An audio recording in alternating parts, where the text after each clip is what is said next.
Scroll, हर click, हर notification आपके दिमाग में वही केमिकल्स रिलीज करता है जो कोकीन और जुआ खेलने पर होता है। लेकिन सवाल ये है, क्या आपका फोन आपके कंट्रोल में है या फिर आप इसके कंट्रोल में आ चुके हैं? ऐसा हो सकता है कि आपको ये एक आम समस्या लगे, लेकिन क्या आप जानते हैं कि स्मार्टफोन एडिक्शन के कारण कई टीनेजर्स आत्महत्या कर चुके हैं? यह सिर्फ एक पर्सन की बात नहीं बल्कि समाज की गंभीर समस्या है जिसे नजरअंदाज नहीं किया जा सकता। तो चलिए आज के इस वीडियो में हम जानेंगे कि कैसे स्मार्टफोन साइलेंटली आपके फोकस, मेंटल हेल्थ और डिसीजन मेकिंग को कमजोर कर रहा है। खासकर डेवलपिंग ब्रेन्स के लिए यह कितना खतरनाक साबित हो सकता है और अंत में इससे कैसे बचा जाए या इसे कैसे मैनेज किया जाए उसके सोल्यूशन पर भी फोकस करेंगे।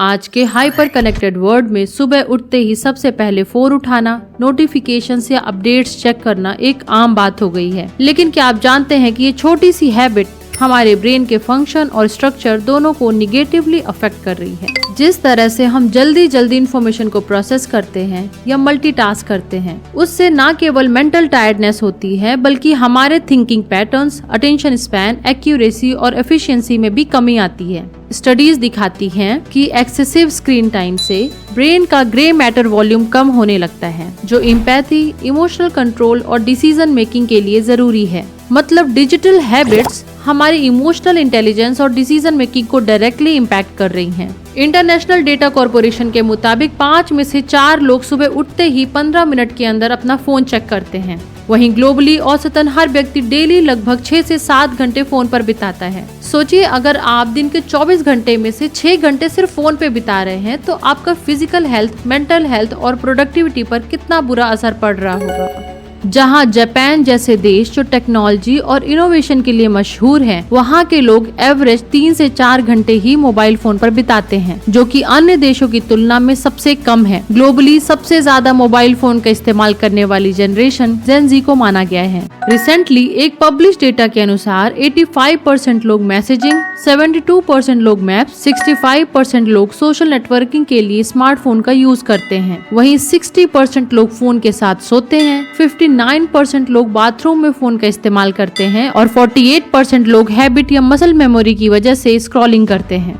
आजकल हर जगह फोन साथ होता है, चाहे वो खाना खाते वक्त हो, काम करते हुए, मॉर्निंग वॉक या इवन टॉयलेट यूज करते वक्त। इस वजह से लोगों में एक नई साइकोलॉजिकल कंडीशन नोमोफोबिया सामने आई है, जिसमें बिना फोन के लोग एंग्शियस और स्ट्रेस्ड फील करते हैं और न्यूरोलॉजिस्ट के अनुसार ये एक बिहेवियरल ड्रग एडिक्शन का फॉर्म है।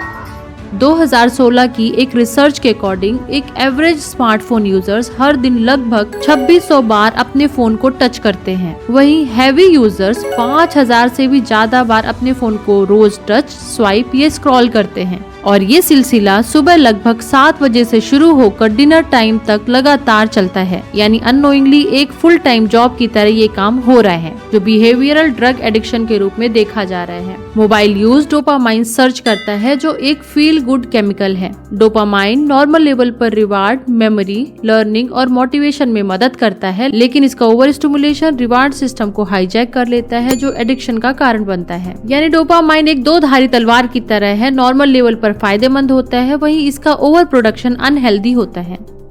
अब सवाल यह है कि मोबाइल यूज से डोपामाइन का ओवर प्रोडक्शन कैसे होता है। दरअसल मोबाइल और टीवी के ओवर यूज से ब्रेन के रिवार्ड सिस्टम में चेंजेस होते हैं। जब हम मोबाइल फोन का यूज करते हैं, सोशल मीडिया स्क्रॉल करते हैं, नोटिफिकेशंस देखते हैं या फिर कोई मैसेज रिसीव करते हैं, तो इसकी साउंड ब्रेन को एंटिसिपेट करने के लिए ट्रिगर करती है कि कुछ एक्साइटिंग मिलेगा, जैसे कि किसी ने पोस्ट लाइक किया है या फिर कमेंट किया है या फिर कोई गुड न्यूज। इस एंटिसिपेशन के दौरान डोपामाइन फोन देखने के पहले ही सर्ज हो जाता है, जिससे फोन देखने की क्रेविंग होती है और इस फीलिंग को रेजिस्ट करना मुश्किल हो जाता है। अब यदि नोटिफिकेशन में कुछ रिवार्डिंग कंटेंट जैसे कॉम्प्लीमेंट या एक्साइटिंग न्यूज है, तो डोपामाइन इस बिहेवियर को रीइंफोर्स करता है और अब अगला नोटिफिकेशन चाहे रिवार्डिंग ना हो फिर भी नई नोटिफिकेशन की क्रेविंग होती है और इस तरह से एक लूप क्रिएट हो जाता है, जिसे डोपामाइन रिवार्ड लूप कहते हैं। फ्रीक्वेंट मोबाइल यूज ब्रेन के न्यूक्लियस एकम्बेंस को स्टिमुलेट करता है, जो ड्रग एडिक्शन में भी एक्टिव होता है। इसकी वजह से ब्रेन को लगता है कि मोबाइल का यूज एक जरूरी काम है और धीरे धीरे ये कंपल्शन बन जाता है। साथ ही brain structure specially prefrontal cortex, जो डिसीजन मेकिंग और इम्पल्स कंट्रोल करने के लिए रिस्पॉन्सिबल है, उसमें भी इम्पैक्ट होता है। इसलिए मोबाइल ना होने पर एंजाइटी होती है, क्योंकि डोपामाइन की सप्लाई कम हो जाती है और ब्रेन को उस रिवार्ड की क्रेविंग होने लगती है। दरअसल सोशल मीडिया कमेंट्स और लाइक के फॉर्म में वैलिडेशन लूप क्रिएट करता है। ये बार बार मोबाइल चेक करने की अर्ज बढ़ाता है, जो लॉन्ग टर्म में बिहेवियरल एडिक्शन बन जाता है। एक रिव्यू के अकॉर्डिंग स्मार्टफोन यूजेस के कारण बच्चों और एडल्ट्स की मेंटल परफॉर्मेंस में काफी कमी देखी गई। आजकल हम सुबह उठते ही मोबाइल फोन देखते हैं, जो हमारी इमेजिनेशन और थिंकिंग प्रोसेस को डिस्टर्ब करता है। ये छोटी सी हैबिट हमारे ब्रेन और लाइफस्टाइल दोनों के लिए हानिकारक हो सकती है। रिसर्च के मुताबिक ह्यूमन ब्रेन की 5 प्राइमरी वेव्स होती हैं, जो फ्रीक्वेंसी के आधार पर डिवाइड की गई हैं: डेल्टा, थीटा, अल्फा, बीटा और गामा। डेल्टा वेव सबसे स्लो, डीप स्लीप और रेस्ट से जुड़ी होती है। थीटा वेव्स सबकॉन्शियस माइंड के फ्री फ्लो आइडियाज और विजुअलाइजेशन के लिए रिस्पॉन्सिबल है, जो क्रिएटिविटी और गोल्स अचीव करने में मदद करती है। अल्फा वेव्स अलर्ट स्टेट में रिलैक्स से जुड़ी होती है, वही beta waves active thinking, problem solving, stress, anxiety से रिलेटेड है। गामा वेव सबसे फास्ट, हाई लेवल कॉग्निशन और इंफॉर्मेशन प्रोसेसिंग के लिए हेल्प करती है। ब्रेन वेव्स सुबह डेल्टा से थीटा, थीटा से अल्फा और अल्फा से बीटा में नेचुरल जागने और फोकस करने में हेल्प करती है। वहीं शाम में बीटा से अल्फा, अल्फा से थीटा और थीटा से डेल्टा, जो रिलैक्सेशन और डीप स्लीप तक ट्रांजिट करती है। साइंटिस्ट का मानना है कि थीटा वेव एक आइडियल वेव होती है, जब सबकॉन्शियस माइंड में फ्री फ्लो आइडियाज और इमेजिनेशन आते हैं, जो हमें डे प्लानिंग और गोल्स अचीव करने में मदद करते हैं। लेकिन जब हम उठते ही मोबाइल फोन का यूज करते हैं, जहाँ दुनिया भर की इन्फॉर्मेशन प्रोसेस करनी होती है, तो हमारा ब्रेन थीटा वेव और अल्फा वेव को स्किप कर डायरेक्ट डेल्टा से बीटा यानी वाइड अवेक और अलर्ट कंडीशन में पहुंच जाता है। और अगर हमने मोबाइल उठाते ही कोई निगेटिव कंटेंट देखा, तो हमारा माइंड डाइवर्ट होकर स्ट्रेस और एंजाइटी की स्टेट में चला जाता है। इस डिस्ट्रैक्शन का असर डायरेक्ट हमारी प्रोडक्टिविटी पर पड़ता है।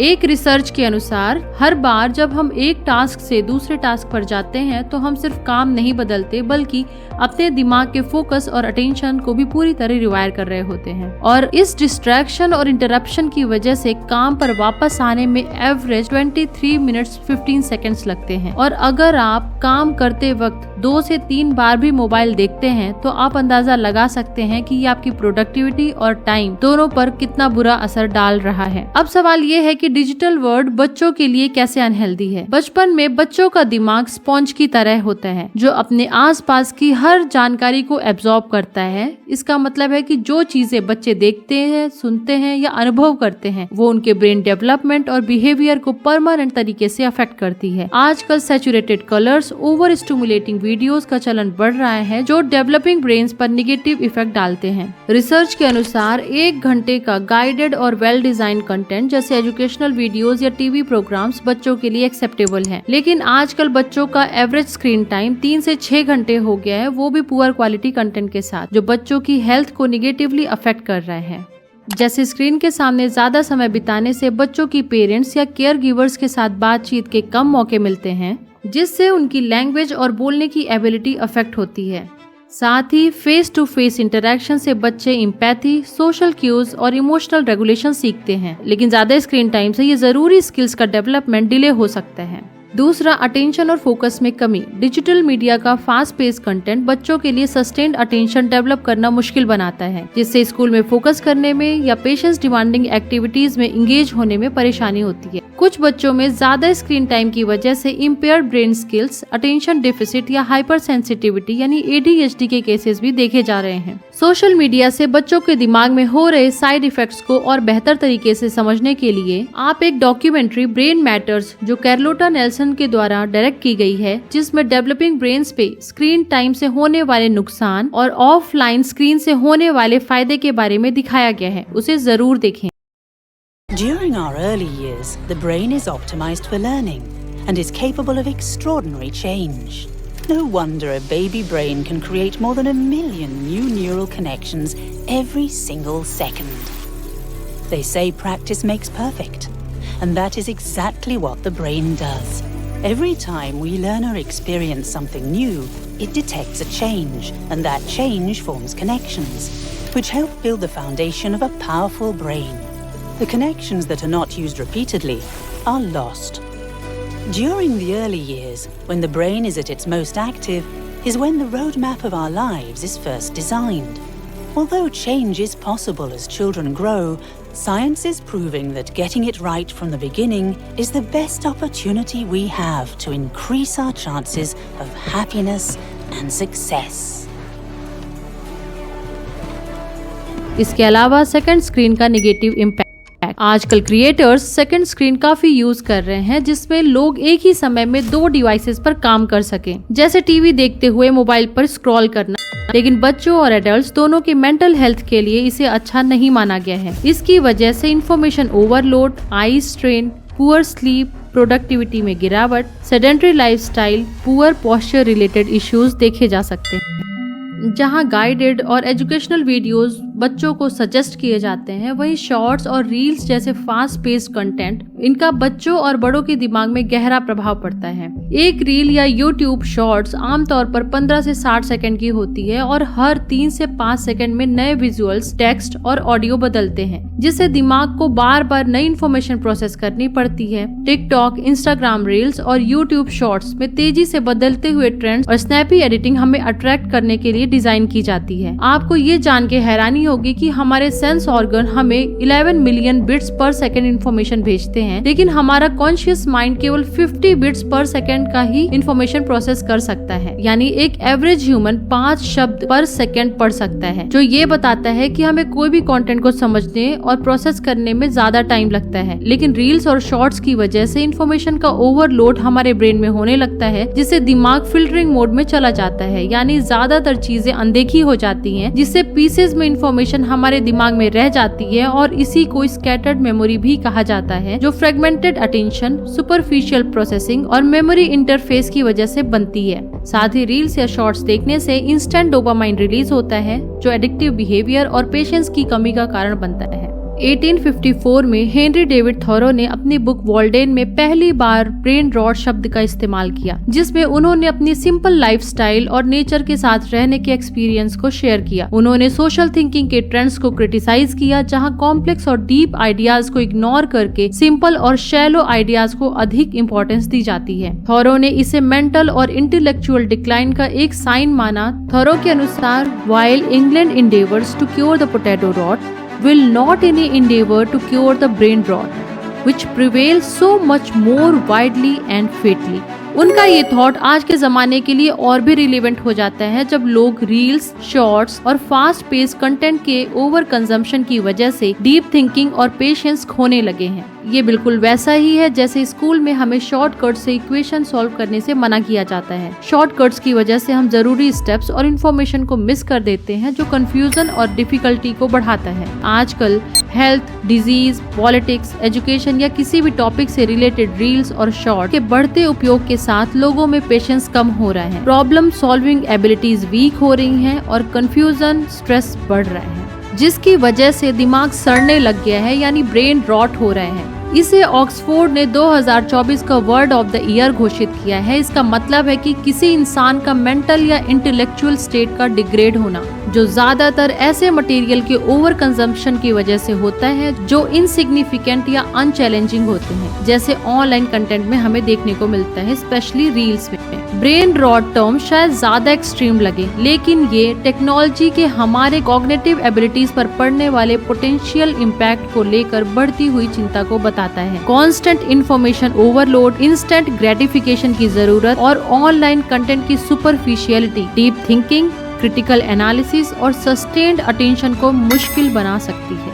आज की डिजिटल दुनिया में स्क्रीन टाइम हमारी लाइफ का एक बड़ा हिस्सा बन चुका है, लेकिन सभी स्क्रीन टाइम एक जैसे नहीं होते। ऑनलाइन लर्निंग, क्रिएटिव एक्टिविटीज या मीनिंगफुल सोशल कनेक्शन जैसी चीजें इंटेलेक्चुअली स्टिमुलेटिंग और एनरिचिंग हो सकती हैं। इसलिए जरूरी है कि हम अपनी टेक्नोलॉजी कंजम्पशन हैबिट्स को माइंडफुल तरीके से मैनेज करें और उन एक्टिविटीज को इम्पोर्टेंस दें जो हमारे दिमाग को चैलेंज करें और कॉग्निटिव ग्रोथ को बूस्ट करें।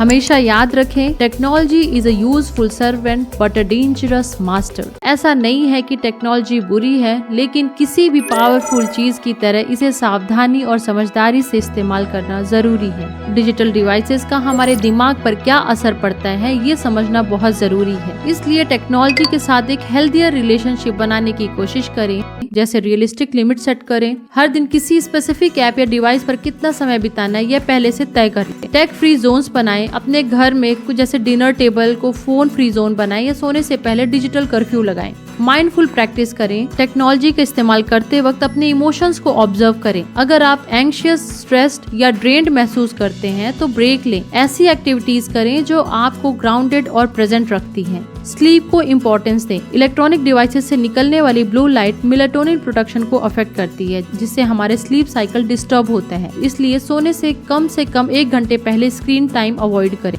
ऑफलाइन हॉबीज डेवलप करें। ऐसी एक्टिविटीज के लिए समय निकालें जो बिना स्क्रीन के हों, जैसे किताबें पढ़ना, पार्क में समय बिताना, कोई क्रिएटिव हॉबीज अपनाना या अपनों से मिलना। अपनी इंफॉर्मेशन डाइट का ध्यान रखें। जैसे हम अपने शरीर को हेल्दी फूड से नरिश करते हैं, वैसे ही हमें अपने दिमाग को क्वालिटी इंफॉर्मेशन से नरिश करना जरूरी है।